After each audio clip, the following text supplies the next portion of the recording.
So this afternoon we have got the last of our panels for the year.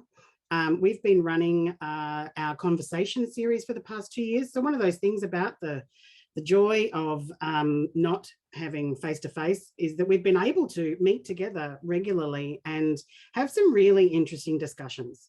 And that's also what we are about. It's around driving the debate and really helping us step up across all sectors to take our role, whether it's industry, community, business, government or community, to be able to move the conversation further. Before we begin the proceedings, I'd like to acknowledge the Gadigal people of the Eora Nation, the Boonwurrung and Woiwurrung Wurundjeri peoples of the Kulin Nation, and all of the traditional custodians who belong to the lands where the Piercy Foundation and you, our guests, are based today. We acknowledge all the Aboriginal and Torres Strait Islanders with us today and their elders, past, present and emerging, whose stories, traditions and living cultures in this country are a valuable resource, as are those all of the who have come to Australia to make our home here. Together we are Australian. So I will hand over to Simon, who will be our chair of the discussion this afternoon. Over to you, Simon. Thank you, Kelly. And firstly, thank you, Wayne, who will also be joining me on the panel now, and congratulations to Mohan and David and to our Hall of Famers and our other state entrepreneurs of the year. As Wayne and Kelly both mentioned, this is the final Piercy conversation for the year, and after yet another topsy-turvy year of lockdowns and COVID. And we're all now looking into 2022, and I'm very excited to be sitting down with some great minds as we do that. We look forward to 2022. I want to hear some of their personal insights and predictions on what the new year may begin and how we might take some of what we've learned and the acceleration of as a result of the pandemic and how that's going to drive the future. So let me now introduce our panelists. We're thrilled to have sharing with us today Kerry-Lee Sinclair, investor and non-executive board member, Professor Toby Walsh, Laureate Fellow and Scientia Professor of Artificial Intelligence at the University of New South Wales, Maria McNamara, CEO and Advisory Board Member, and of course, Wayne Fitzsimmons, Chair of the Piercy Foundation. If you have any questions for any or all of our panel, please do throw them into the Q&A section that you'll see at the bottom of your screen in Zoom, and I'll get to as many of them as I can in a little while. For now, let's get straight into it. I'll start with Kerry-Lee. What's your crystal ball telling you for 2022? Thanks, Simon. It's always great to go first. First of all, I want to congratulate all of the winners, Mohan, Judy, Alan, and David. I'm fortunate to know some of you, wishing you all of you, but it's just been amazing to stand back, and it was recommended that I join early to see all of this, and I'm really glad I did, because I have a whole bunch of people I want to go meet now. Thank you also to the Piercy Foundation for A, existing, and B, bringing me on today as part of this really interesting panel. I've spent my professional career across the ecosystem. So I've been an entrepreneur, raised and exited my own business. I've operated in some of Australia's great well-known stories, and I've also now been an investor for the last year and 5 years. And have deployed about $100 million into Australian startup scale-up tech companies. And I think what I've learned is, to mirror some of the things that have been said, we are very entrepreneurial, and that's great. And I love entrepreneurs, so it's a great place for me to immigrate to and to live. However, I think what COVID has taught us is that, humans tend to overestimate the things that we can do in the short term and vastly underestimate what we can achieve in the long term. And, it's very well known as sort of incremental thinking versus, exponential thinking. And as I stand back and look at what COVID has really taught us, is the world is moving much faster than we are. We are part of a system, and we are lucky to be part of a system. And we need to be obviously conscious that we're part of a system and we're not just our own version of the world, but that exponential slamming of how fast things are happening, how fast we go from being locked down to being back out normal again, to being locked down. Our ability to be resilient, our ability to be able to be, I guess, thinking of the future is going to be key. And I think the prediction that I guess I sort of have is that things are going to happen. A lot of the work that we've done and that PRC has done over the last 20 years plus is really now giving us the guardrails to move very quickly. It's giving us the opportunity to basically be in the right place at the right time when no one else might have been doing the work. But there's also mistakes that we've been made in the past and relied on things that are no longer going to be able to be a currency of ours. So I think there's a combination in my mind of valuing the entrepreneur and ensuring them, but what we really need to build is exponential organizations, and that's part of the commercialization problem we often talk about in Australia, where it's not just the research and the development, it's actually the people, the head of marketing, the head of product, salespeople that can actually get it and get it into a commercial applications, get it into it out of the lab, you know, into the real world. Exponentially thinking governments, you know, we cannot run the public's money the way it has been run. And I think we're seeing some of the issues about that and about the critical commissions that are coming apart to say, well, how did you do this? And I think from my perspective, investors, you know, how do we see and deal with exponential change when you're putting $1 in and you're expecting $1 out? And I think that that's where I've been really predicting and focusing my time is I think we have to back more than just entrepreneurs. I think we have to back the team around them, and we have to actually back how we are investing and supporting them, whether it's access to infrastructure that may have been typically owned by a company in the past, but instead of rebuilding that infrastructure for all, how could we access it? I think there's just some things about intellectual property and who owns that. If it's developed here, how does everyone benefit from it? Just like open source or crypto or blockchain, you know, if we can get an open Australian entrepreneurial community working on something, I think that that's a better way for us to think about how we actually drive value for the rest of the world. Because I remember I've been working for one of the large packaging families here in Australia in their family office. And we would go overseas and people would say to us, how do you only make 10,000 of something? Because in other countries, they have to make millions. They've scaled their world to make billions of things. And if you go to the holy grail of industry 4.0, 5.0, it's all about the lot size of 1. And if we're at 10,000 and everyone else is at 20 million, we're actually closer to get to 1. And how you actually deliver personalized medicine, some of the things that we really want to do as humans to continue to innovate our survival, you know, we're actually closer than anyone else to solve that. We have the research, we have the medical facilities, we have the population to be able to test across different backgrounds. You know, to me, it's about that community and that exponential thinking of how we come together as government, you know, organizations, entrepreneurs, and obviously having things like the PRC that obviously saw that a long time ago.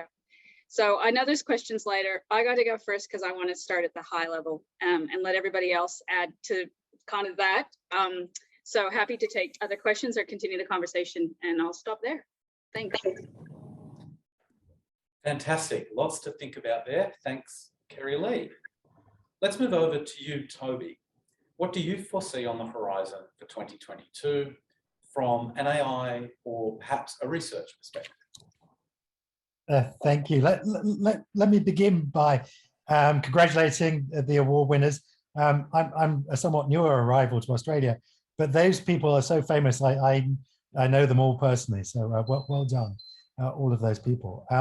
I want to pick out 3 forces that are becoming really important for the development of technologies, digital technologies within Australia and within the wider world. The first one is what we see as a result of the pandemic. And I acknowledge all of the hardship and all of the pain that the pandemic has caused, but there are a couple of silver linings to that experience that we've all lived through in the last couple of years. And hopefully vaccination is now going to get us, or perhaps Australia, quicker out than much of the rest of the world. But it has taught us that we had many digital tools, that could change many things, change in particular the way of work, and that we could imagine a different way of living. And indeed, we could pay people to stay at home. Things like universal basic income are not as inconceivable because we've pretty much practiced it in the last year and a bit.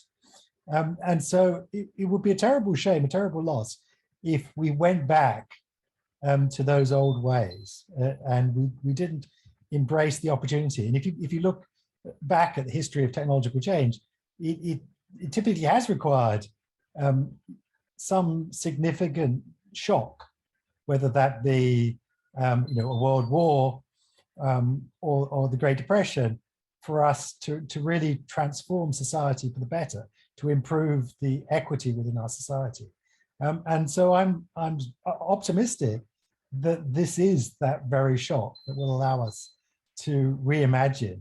And then the other gift amongst all that pain that the pandemic has given us is it has taught us some very valuable lessons as to what is important to us, about our society, about our relations, our meeting people in person, which I'm so looking forward to now. And that many of the things that we value are not very new, but very old. We value nature, we value our community, we value very old-fashioned things. And technology can help us spend more time doing those things, but actually the things that bring us well-being are not necessarily the glitz of the new, but things that have appealed to humans for hundreds, if not thousands of years. So that's the first force. The second force is the merging that we are seeing between the virtual world and the real world. And that's fully official, I think, when someone like Facebook makes an announcement about the metaverse. And of course, Facebook doesn't own the metaverse. Neil Stephenson, the author of the book Snow Crash, owns the metaverse because he named it. But I very much hope that we don't let any company, be Facebook or anyone else, own the metaverse. And if we think back again to what we learned from the success of the web truly succeeded because Tim Berners-Lee had the courage, the fortitude to give it away to us all and to make it a very open platform which you could build upon and do things that Tim never would have conceived of, never would have thought of doing. That it was an open system that could be easily extended. And the metaverse hopefully will be something like that. And it's something that's been happening for many years. And I realized the metaverse was happening at least half a dozen years ago when my daughter, who was just learning to read, picked up a book and she swiped the page. And I realized our worlds had merged at that point, at least in her young mind. Those two worlds were one and the same. And that metaphor of swiping the page for turning the page was actually more powerful than turning the page itself. And so that's the world that certainly our children are going to be living in, and one that's we're going to start developing. And people who want to be in the ground floor are certainly starting there. And then I promised three forces. The third force that is clearly going to be driving next year and onwards, a very necessary force, is our response to the climate emergency. And there, much to my surprise, and much to my disappointment, politicians have completely failed, especially those here at home, but equally politicians around the world. Looking at what happened in Glasgow, COP26, politicians have somewhat failed us. But interestingly, surprisingly, fortunately, we're seeing capitalism actually start to deliver. It's now the most sensible thing to do as an entrepreneur, as a CEO of a large company, to embrace the opportunities that the green revolution brings, and that technology is going to provide fixes to the solutions, and at least allow us to manage hopefully less than 2 degrees. So I'm sure it's going to nevertheless be a somewhat bumpy road the next year, the next couple of years. We have a lot of really wicked problems that face us. But we have many technologies, many of them just starting to emerge, that will help us deal with all those challenges. Thank you. That's a great insight, Toby. And again, much to think about. I remind everyone again, please use the Q&A function at the bottom of the screen if you do have any questions you'd like to put to the panel. Maria, I'm sure there are plenty of things you are hoping to see 2022 bring. Can you perhaps share with us some of your thoughts around the opportunities for the coming year and beyond? Thank you so much for including me today. I want to congratulate all the award winners. And I also want to draw great strength from the enthusiasm of Stephen Marshall and the long contribution of the inductees, including David Thodey. There are 3 things that I wanted to focus on today. The first is opportunity, the second is talent, and the third is ambition. And I think when you look at all the geopolitical signals that we've heard and seen over the last 12 months or so, we can see that the focus has been placed on the Indo-Pacific and our role in it, whether it's the announcement of the Quad that links us more closely with the United States, Japan, and India, whether it's the announcement of the AUKUS alliance that brings the United States again close, as well as the UK. Well, whether, as Toby mentioned, the engagement of business in all things climate, and we saw a greater representation of business at COP26 than we've seen ever before. And ESG is not just a ticker box exercise for many of them. Now they're taking it more seriously. Or whether it's the 110 million that's been invested in the new quantum collaboration with the United States. We're seeing tremendous opportunity that's being signaled to us, not just domestically, but globally. In the United States, we've got a president who is committed to rebuilding their economy, and that creates opportunities for Australians.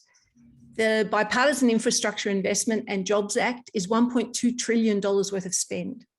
And if it gets across the line, the Build Back Better Act is another $2.2 trillion. Now, a lot of that spend will need assistance from allies, and Australian companies have an opportunity to enter those supply chains.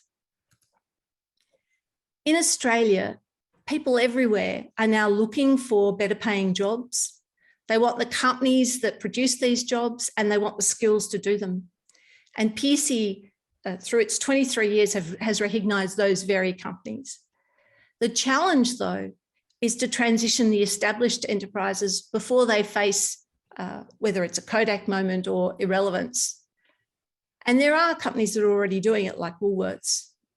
The challenge is also to scale high growth companies globally and to bring new technologies to market and establish new companies, but here, just like our winner this year. Larry Fink talks about the next 1,000 unicorns not being search engines or media companies, but developing green hydrogen or clean hydrogen, green agriculture, green steel, and green cement. So there are some tremendously important problems that need to be solved, and Australia has an abundance of talent to solve it. And the reason that's important is because as the world economy, the global economy shifts and remakes itself, we want to make sure that the companies that are solving these problems now and that will grow to become the global leaders in the next 100 years are born here. We want products developed here. We want to increase the level of complexity of our economy from a low of 87, where once we were 55. We want to increase that complexity level to a higher level. And in turn, what I'd really like to see is a shift away from an investment in domestic property. In the last 20 years, Alan Kohler made the observation that house prices have increased 364%. Wages have increased 130%, and the consumer price index has increased 80%. Can you imagine if that investment was made in our new companies. And then finally, the question of talent. I'd really like us to retain the talent we desperately need. Our diaspora came home when at the beginning of COVID, almost 500,000 people returned from overseas. And so if we're able to retain the talent that we need in order to fuel this new economy, it would be terrific. Then if we're able to reskill the talent we already have, an even better idea. And if we can redeploy them into these new enterprises, whether they're extensions of existing ones or brand new ones, we're able to meet that demand for better wages, for more meaningful work. And we might even then be able to address the unemployment rate, the underemployment rate, and the underutilization rate, which is almost 14.9%. But the most important thing that I see over the next little while is slow appreciation, the pennies dropping, that it's not incremental change that we're looking for, it's transformational. And ultimately what I hope, and I'm starting to see green shoots, is that we stop this obsession with risk and we start looking at opportunity, the creation of the new, the participation in the next, and the joining together of the talent in order to deliver it. Thank you very much, Maria. As with all our other panelists, some real gems in there. So finally, I'm going to pass across to my colleague and friend, our chair, Wayne Fitzsimmons. Wayne. Thanks, Simon. Those are pretty inspirational, thought-provoking comments by my three colleagues. I've got a couple of ideas, but one of the things that I've read recently was by Robert Harrison from Stanford, and some of you may know Janet Albrechts, and she's quite a good writer, and she wrote this up extensively. And some of the questions that Harrison posed was, and this is directly related to the role PSC Foundation performs, I believe. Is the genius of innovation and change breaching our connection with the wisdom of the past? And because one of the dilemmas we have at PSC, we've been criticized, but we're always talking to the people. Some of them said there has been, you know, I don't see it that way, but we are recognizing the heroes that made our industry. So we're looking back we've been going 23 years, but we're looking back 50 years and beyond. I think the answer to that is, I don't think we can go forward into the future without a solid foundational knowledge of the past. And I think if we do anything at PSC Foundation is to reinforce that. Did you know that there's a guy called David Thodey? He's made a major contribution, and it's not about that he's going to change the world tomorrow, but we're building on a strong foundation of real leadership here, and we mustn't forget that, because we're at our own peril if we do. So one of the things which Toby touched on, I think it was about climate change, and what role, if any, can or should our industry play? I mean, whether we like to believe it or not, electric vehicles are coming with a roar, and there's a lot of discussion that hasn't penetrated highly here. Don't worry, it's coming, and it'll be here in the next few years. The price points are dropping where they will be affordable, and remember what, anyway, I won't go to the political side of things, but they're coming. But that means a lot of change, and I think our industry is going to be a major player in that. The role of hydrogen in generating green steel, green cement, whatever, is going to be critical, and we can produce lots of it.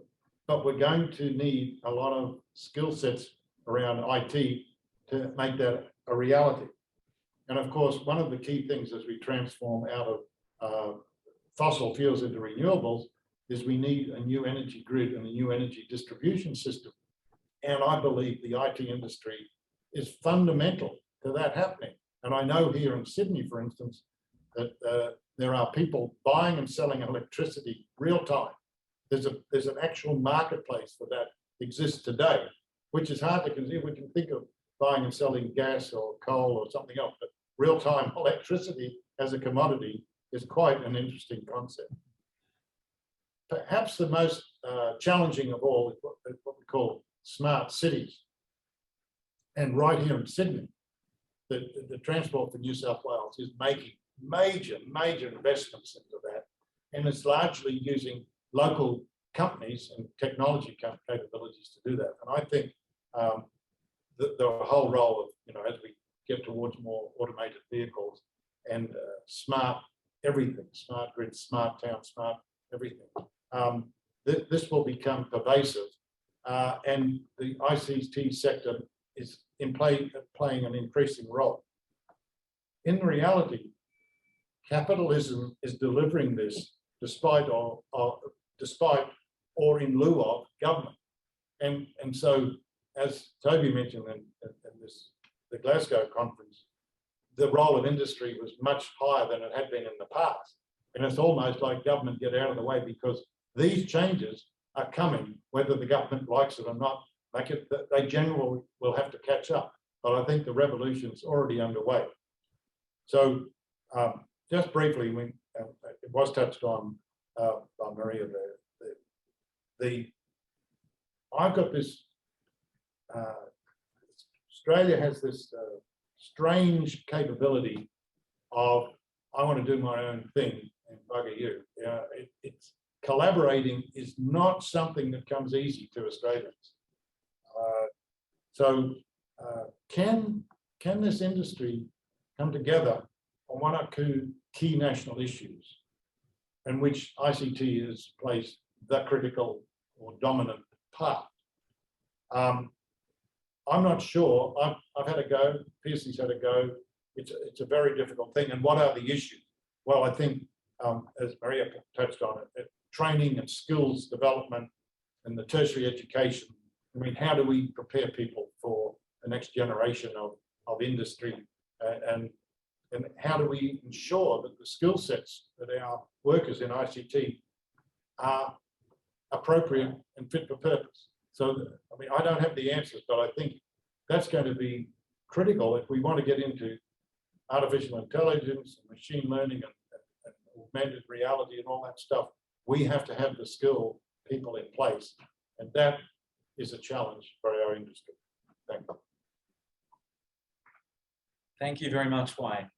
So I want to dig in on one of the topics that Maria brought up and Wayne's mentioned here, and put it through the lens of the pandemic and what have we learned. So there's been a lot of discussion about the nature of work changing through the pandemic, and also about the absence of skilled immigration and what that's meant in terms of a skills gap. And I noted, Maria, your comment about 500,000 returned Australian diaspora, which is not something I'd actually heard before.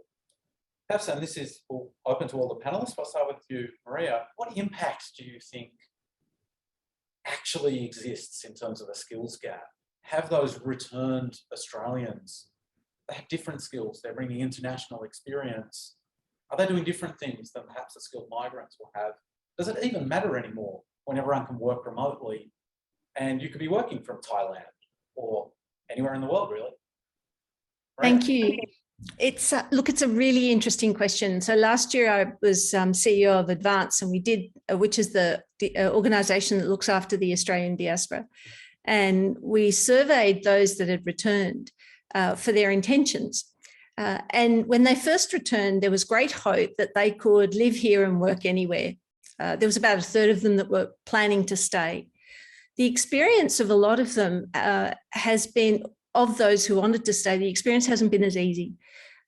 Number of reasons for it. One, because their skill set isn't understood. Domestically, there aren't enough opportunities. We haven't created enough companies that have progressed to the point where we need their skills at that point. Or maybe because the language that is used to describe their skills doesn't resonate with the people who are doing the hiring. And I think, to my mind, that's the greatest risk. It's not that we don't want people to go and get international experience. It's that when they do return, we want them to be able to stay, and we want to be able to absorb their skills, because if they're citizens and if this is their home and they choose to return, then that's the opportunity to grab all that international experience. But what we're often seeing is they'll come back not fit and then go again. So given where we're at, I think finding an answer to that problem is actually really important. The next thing is that, and part of the answer is the announcement of the modern manufacturing strategy, where the government has actually chosen 6 sectors that it wants the country to specialise in. You know, everything from resources tech and critical minerals to food and beverage, medical products, recycling, defence and space. So none of those will be a surprise to anyone. And the idea behind the strategy is that is to take the, what is it, almost 6 to 8 billion that the government spends each year on innovation and consolidate it and concentrate it into those 6 areas so that we can build competitive advantage and comparative advantage. That then creates really clear signals for new companies, for investors, for talent. And I think that's been one of the problems that we've been facing. We're spread so thin that we're not able to make a real difference anywhere. So I think that those 2 elements coming together, the clarity as to which of the sectors we want to grow, and then bring opportunities for employment. And that then all the work that's been done by Liz Jakubowski, who's known to you all in the National Schools Commission, then tells us what we've got, which then helps us figure out what we need. Thank you. Toby. Yeah, I just want to say you can't talk about this topic, about the closure of our borders and the change of work, without talking about the impact it's had on the university sector. That was a huge, great financial hit, and we have yet to see the universities recover from that. And pleased to see that international students are starting to come back, but that has had a big hit, which was amplified, I would say unnecessarily, by the way that universities were kept out of JobKeeper, and 40,000 jobs were lost in the university sector. And the jobs of the future are going to be invented by people working in universities and with skills that they learned at universities. And so it's very short-sighted of the government to have put such a self-inflicted home goal upon us, and that we're going to have to dig ourselves out of. Kerry Lee. I didn't have anything to say. I was just listening to the conversation. If you want to, with no questions, so I didn't know if you wanted to. Nothing much to add on that. It's great. So we're just struggling a bit to hear you there. We're a bit quiet. It's all right. I was just saying nothing from me. I'll try to figure that out. Is there anything in terms of what have you learned then from the pandemic? Is there some change or impact, Kerry Lee, that it's had on your business or your life that you particularly want to keep? You want to ensure we keep doing as we move into the future? I was just trying to fix my mic in case it had switched off. Trade now. Okay, good. I think someone's put a comment on the chat in regards to the societal difference. So I think, you know, there's some interesting, there's some interesting things that are coming from it, and I might just step back a bit. There's for example, religion.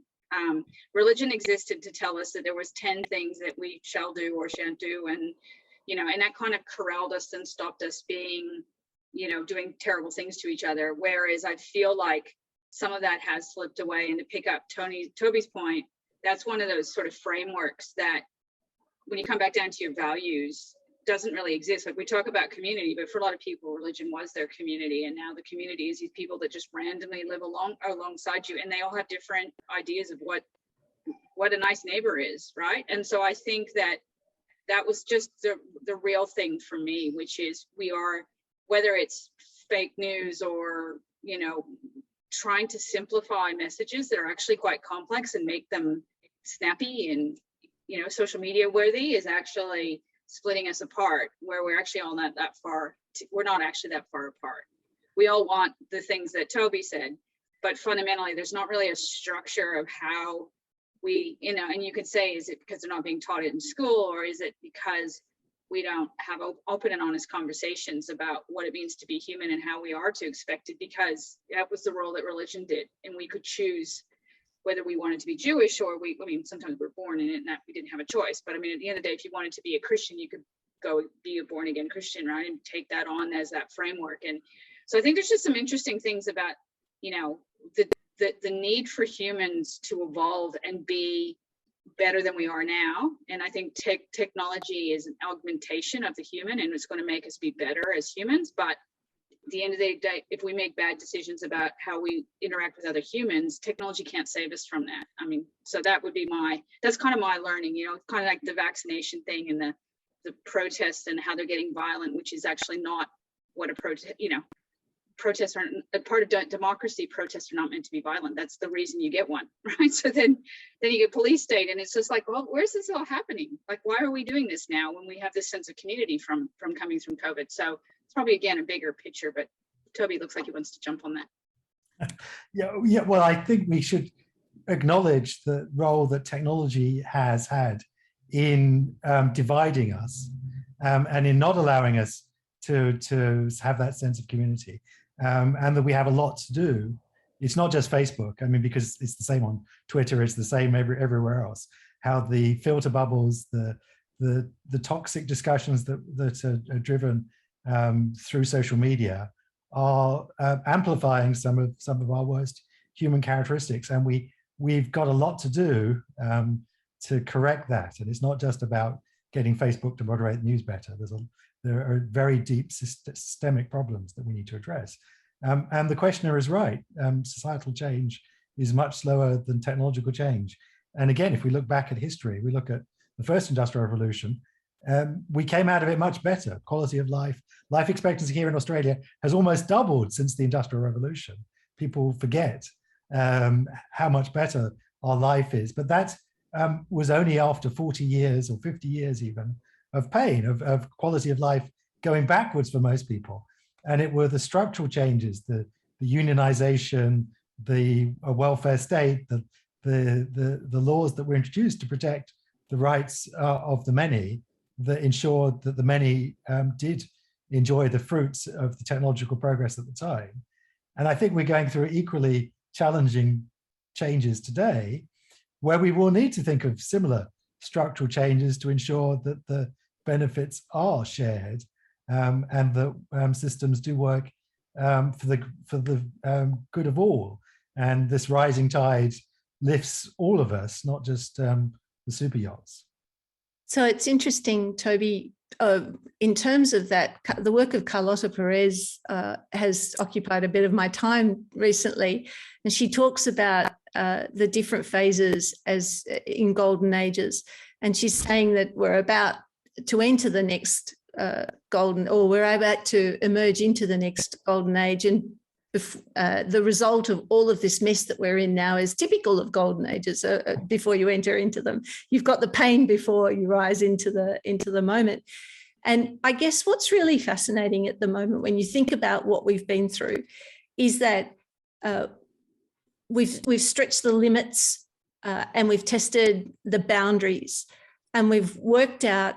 And I took great hope from the whistleblower that emerged from Facebook to uncover what was happening, because conscience still reigns. You know, there's a limit beyond which some people will not, that some people won't tolerate.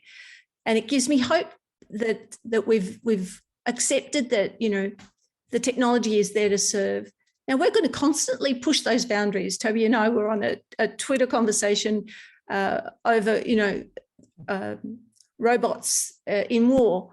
And I think with all the things that we're talking about now, if we come back to the basic principles, which is the planet is asking us to address our behaviors and to reduce pressure on it so that we can continue to live in the lives that, you know, meaningful lives. There are significant problems that need to be solved. All of those problems are opportunities for entrepreneurs. All of those problems are opportunities for researchers. All of those problems are opportunities for workers. And the prioritization of those problems gives us something to invest in so that life gets better. And as we're solving those problems, we're creating new opportunities in this conversation around the golden age. And so I think that is a significant hope.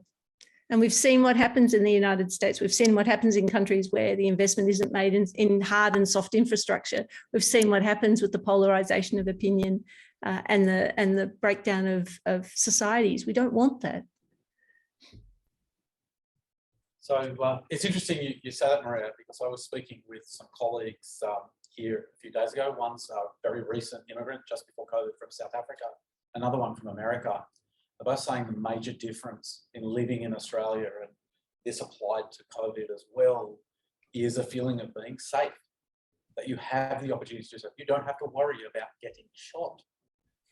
And from my own background, my grandfather was a Holocaust survivor, arrived here after the war, and that was his big comment. That on arriving in Australia, he felt he just had unlimited freedom because he didn't have to constantly look over his shoulder. So to bring that around to technology, and there is a question here which is from the same comment, which was, how are we moving then from Agent 1 entitlement? We've talked here about entitlement and it's what's good for me, as opposed to accountability and sacrifice, what is good for the group. How does that apply to technology? Does technology help? Does it make it worse? Does the fact that we're living in the same global technology in Australia actually any different to living it in other parts of the world? And I'm going to pass to Wayne for that one. Well, Complicated. yes. I'm of the age where I have grandchildren who are at high school and university. And the thing that has struck me, and some are in the US and some are here, because I lived in the US for a long time, and it's the same problem. And these kids, late teenagers, final years at high school, getting into university, despite the parents' best intentions, the kids are losing their capability to decide what they want to do and losing interest. And upon checking, my daughter's is a social worker, this is an enormous problem. And yes, if you make it through the COVID thing and you go on to university and you get technology education, that's wonderful. But there's a lot of kids that haven't made it. And that's what really is concerning to me. What becomes of them? Because they've fallen out of sight off the table. And everybody was exposed to and using the same technology, and it came down to personalities, situations, whatever. So it's a difficult question to answer. What did technology help us or did it hurt us? I mean, both. And I'm not sure. One of the things that I did notice in COVID was that telemedicine and using teleconsulting, there was no code that was available to medical practitioners, etc., in Medicare, where they could get a rebate. And then the federal government introduced that in 2020, and it went from a couple 100,000 a year to millions. And that is acknowledgement. That technology was always there, but the government wouldn't take it up. But they facilitated because of the need. And so that did help a lot, because older people couldn't travel, getting to the doctor was difficult. So that was significant. The question is whether the government will retain that, because you don't. I just had 2 teleconsultations last week, and it worked, suited them, suited me. Same thing. I went and got tests, and then they came back and told me, no, there's certain things that you've got to have the physical thing. But that was an enabler that I think was a real benefit to our society. But it didn't do much for the kids who had psychological problems. So, I know, difficult. So I'll pass to you, Toby. Do you think that in a global world of technology, where you live actually matters? Oh, it matters greatly. I don't believe that there's going to be very much that we're going to agree with the Chinese or with Europeans or with Americans in terms of regulating technology. The lowest common denominator is going to be very modest and hardly worth the paper it's written on. Whereas we see regulation happening very successfully at the level of the nation state, or at best at the level of the European Trading Union. And why was it that the tech companies pushed back so hard against the media bargaining discussions that happened last year? Was because they realized that I mean, they could have paid whatever was being asked or walked away from Australia as a market. They didn't, because it was setting a precedent. And shortly afterwards, similar agreements were signed in France and a bunch of other countries. That we have the ability here, similarly after the terrible tragedy in Christchurch, we were very quick to regulate that, if the tech companies leave that material up, that's the corrosive material up, we can hold the directors of those companies criminally liable, rightly so. That's going to be the most effective, most successful layer at which to be regulating this space. So I have a question for you, Toby. In terms of this concept of artificial intelligence and virtual reality, how do we get those concepts across? Probably younger people is going to be easier, but we have a whole community there that are unfamiliar with this. Is that a challenge, or is it something we should be concerned about? Oh, we definitely should. I think we should be definitely concerned about silver surfers, about how already it's the case today that there is various bits of government that if you're not online, it's really challenging for you to access. I was sitting in the cafe the other day where a gorgeous old grandmother came in and tried to check in using the card that Service New South Wales had given her. And the cafe didn't have the capability of reading the card. So she couldn't check in, and there was some doubt whether she was going to be able to get her coffee or not. And I thought that was a prime example of how we don't want people to be excluded, and especially those people who are not quick to adopt the technologies. But the solution is easy: education, and education that doesn't stop. Education doesn't stop when you leave school. It doesn't stop when you leave university. It's a lifelong thing, and we need the education is the greatest enabler at all levels, all ages in our society. So drawing on that point, Kerry Lee or Maria, would you like to talk about how we can continue education and upskill, which is something, again, we hear about a skills gap all the time. After you. Maria. Go ahead, Maria. So that's a subject that's really close to my heart. And I think what's really fascinating is the divide that's been allowed to emerge in Australia between the haves and the have-nots. I think we have a tremendous opportunity. I mean, we're talking about 3.24 million people who are living under the poverty line in Australia at the moment, and 774,000 of those are children under 15. So I think that's something that we have to pay attention to, because COVID was a very different experience for some families than others. If you had the benefit of access to technology, you had the benefit of access to education. If you had to share a computer with 5 other siblings in houses with up to 11 people in it, you were left behind. And so there are some young people who've had a 2-year gap. Now, in recognition of that, state governments are providing vouchers for tutoring. And I think education, what that demonstrated is how easy it is to break the system if you put enough pressure on it. In terms of the sort of qualifications that we need for the young and for those reskilling and for those going back into or going into education, I think Toby's point initially about the 40,000 the impact on the university sector of those 40,000 workers, be they researchers or educators or administrators, is a significant one. And that is, how do we now deliver that education? Well, first of all, what happens to them? Where do they go? Where are they going to be absorbed? But more importantly, how do we reimagine the delivery of the education from the tertiary sector, from the vet sector, and then from the school sector, so that we end up with people who can contribute, people who can participate, and people who can lead? Because a lot of the problems that we have at the moment are due to decisions being made by people who don't understand. Either boards don't have the right technical skills or the right scientific skills, or people creating policy and regulation don't understand the technology that's coming through.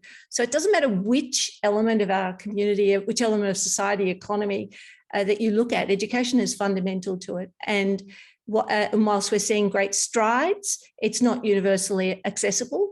And whilst we're seeing tremendous micro-credentialing and hands-on programs at schools, it's not universally available.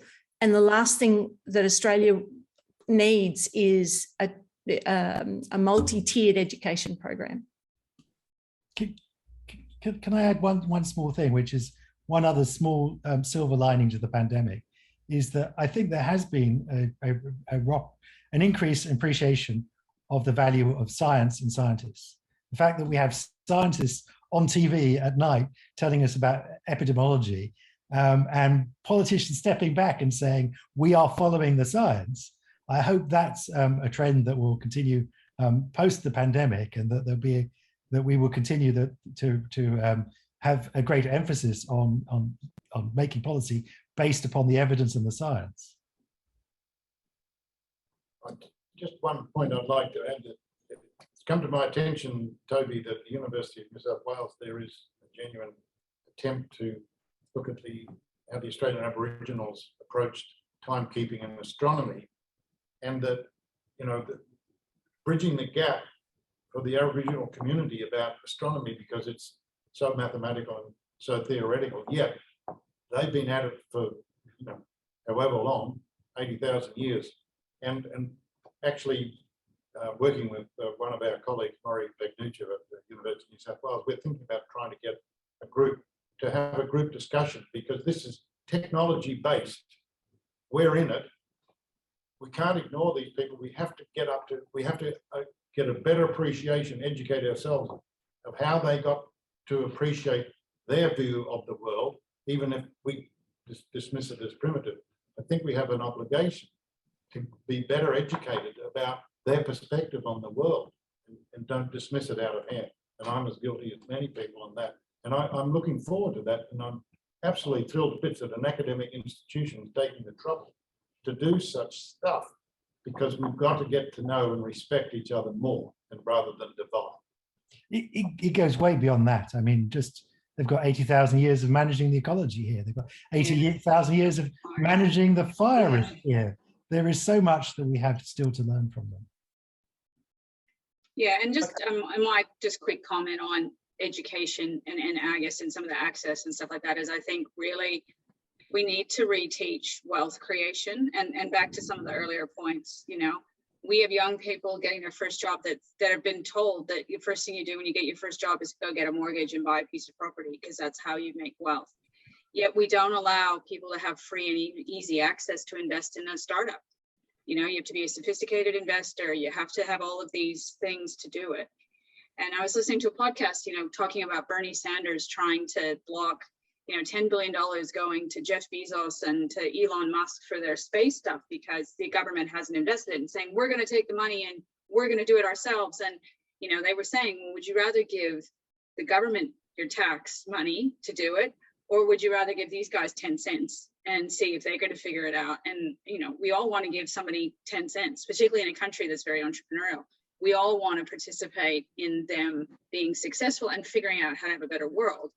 So I think there's some interesting thing, because I think, again, in our education systems, I've got a son who's still in primary school, and I'm really excited that he's learning how to run a city at the moment, and they have spreadsheets about costs. And I'm like, gosh, I don't think I ever learned that to maybe university, right? But are we teaching them wealth creation? Are we teaching them what is actually, back to Toby's points, these values that we now recognize that are actually really important to us?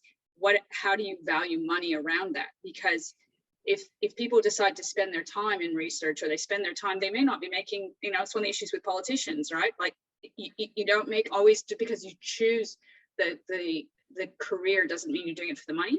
You're doing it for something else, because the people that want to make the money are going up for different wealth creation. So how do we actually kind of democratize wealth creation to be able and teach people about it so that they can actually participate in the new economy? Because whether it's crypto or it's building a business or it's, you know, healthcare, we're going to leave a group of people behind, whether it's the Aboriginal new way of the Aboriginal combination you just talked about, the ability for people to invest in that because they just want it to be true rather than they know how to solve the problem, I think is a real equaler of us as humans, because now we're all contributing to solving the problem instead of some of us feeling like, and I know it's a little bit Maslow theory, like once you get to a certain level, this becomes important. And if you're just struggling to survive, it's not. But that's where I think there's investment, government can come in to make sure that people are being brought up at the same level. So that was my. Maybe one of the ways we can do that is by looking at the examples set by our award winners today, the entrepreneurs and the lifetime achievement, how they've gone about that. Be examples to people across the country on what can be achieved and what can be done. And we're going to have to leave things there. So Kerry Lee, Toby, Maria and Wayne, thank you all so much for taking the time to share generously with us today and helping us to end the PSC Conversations for 2021 on such a high note. Can I just make one comment? Sure.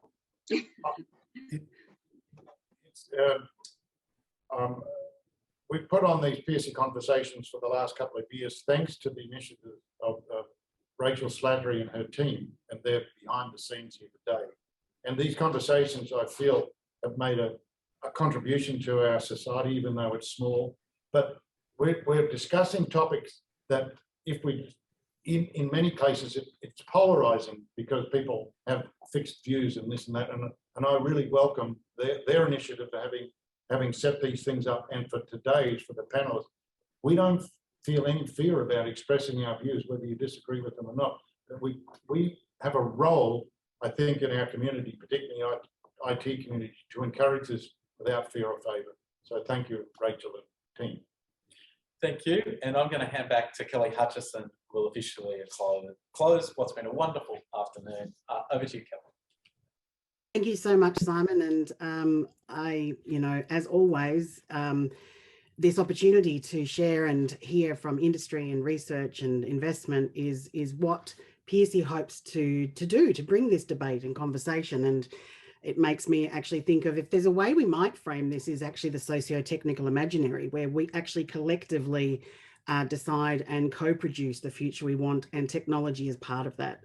So I feel like I need to follow up with each of you individually as speakers, and it makes me go, look, I enjoyed doing the PhD, but I'm pleased I didn't have to write the thesis.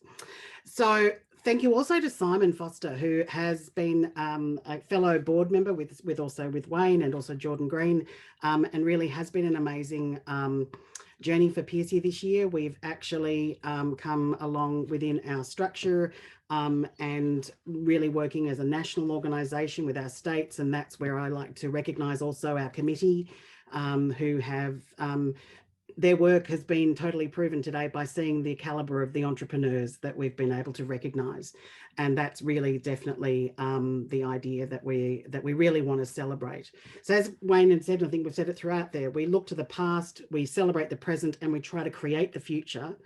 And, in acknowledging that, I think we have to acknowledge that, this was a very rocky couple of years. And unfortunately, we lost a great in the past year, Graham Phillipson, and his presence really and contribution is missed every day, but his legacy lives on in the history of computing that he recorded. And that's very much an important part of what we do at the PSC Foundation. The conversations really are about bringing people today. What are we thinking about? A bit to look to the past, which we did with Ada Lovelace Day, and also the future of work, which we did with the Roundtable as part of the Digital Innovation Festival. And of course, our oration that we run annually. And this year it was great to have the Second Tax Commissioner from the ATO, Jeremy Herschel, sharing insights into what is quite a phenomenal agency, the ATO, and globally competitive and real leader as far as that digital transformation journey that's beyond a buzzword. So that's the type of depth and breadth that we have, and we really appreciate everybody who's contributed to these conversations over the year. And that's not the end. One of the things is also that, as Rachel's team, as Wayne has acknowledged, it's really being able to take a moment to recognise that this year was actually the birth of computer science in Australia, with the 70 years since the first computing conference in the country. And we had hoped to celebrate that in September in person, but as with many things, it was dashed. But we've been able to actually keep riding the digital wave and have the summit in February. So I really hope to see you in Sydney on the 24th of February. Reminds me, put my leave in so I can go to Sydney for the week. And really, it is going to be an opportunity for us to have our first time together face to face. And I really do encourage anybody who'd like to be in the area, but there will be also a virtual version of the conference. And again, it's part of the way of having this hybrid engagement, because we don't want to lose the opportunity that having all of us together even with our time zones and the like. But we see that Anthony Woodward there in our Sydney committee, thanks for joining us, and others who've been on the call, Susan in South Australia, and we have Celia in Western Australia, and we have Jordan for Victoria and Elaine Saunders, as well as Rick, and I'm going to Brandhoff and Paul Gamp from Queensland, Brandhoff from ACT, and James in Tasmania. So that was my quick round the country. I don't think I missed anybody, but as I say, we've said before that we really do recognise the past and the present and the future. And I like David's comment that, yeah, if you looked at who we've recognised collectively as an industry together over time, they've often been at a point where they actually go on to more success. And so I wish everybody who has joined us today a restful, summer and an uneventful summer, let's say. My sincere thanks for your attendance today and your contribution to the conversation. And we will definitely continue this. It is something that drives all of us as volunteers. And if you'd like to be part of the PSC, the Friends of PSC, we're definitely keen to keep these activities and partnerships. Collaboration is what we're all about. That's why there's a role for everybody to play, whether that's individually or collectively as organisations. But we definitely are about partnership. And a true meaning of partnership is that we have these debates, we have these sometimes difficult conversations and robust thoughts that really are the only way we're going to drive the country forward. And we appreciate the contributions all of you have made today.